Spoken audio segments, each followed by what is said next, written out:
What if I told you the US Army needed a weapon so light it could fall from the sky, but so dangerous it could punch through the armor of a main battle tank?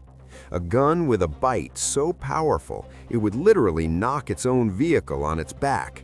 This isn't a video game concept. This was a real Cold War gamble. Welcome to the story of the M56 Scorpion, the airborne tank destroyer that was brilliant, terrifying, and fatally flawed. The year is 1948. World War II is over, and military strategists are obsessed with airborne forces. Paratroopers are vulnerable on the drop. They need heavy firepower that can land with them. The requirement was simple and nearly impossible. Create the lightest possible vehicle that can kill the heaviest possible tanks. By 1953, the answer took shape. Built on the experimental T-101 chassis, it wasn't just light, it was skeletal. Weighing under 8 tons, it was a miracle of logistics. A plane could carry it, a helicopter could sling it under.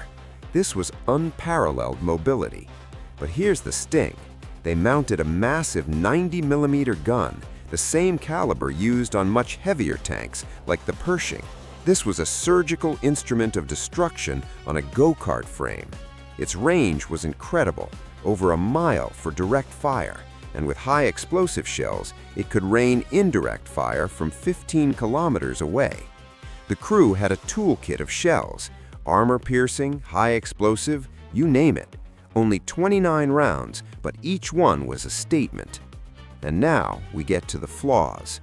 To save weight, engineers did the unthinkable. They removed all the armor. The crew was protected by nothing but sheet metal and hope.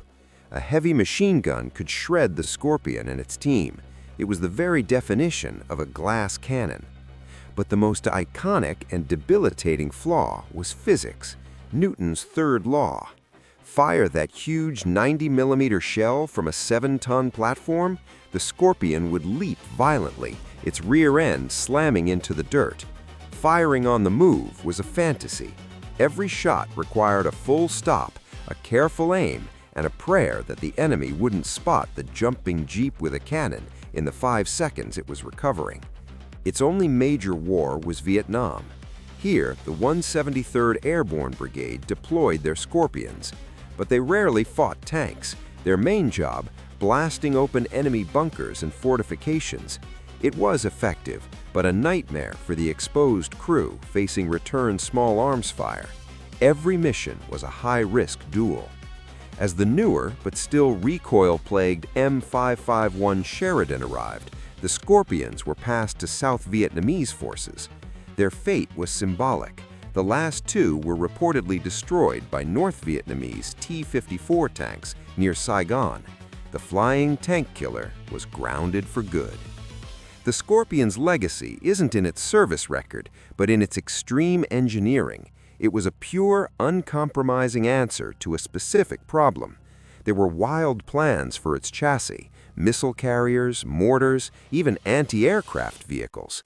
It proved that sometimes, in trying to build the perfect weapon, you create a fascinating monument to compromise.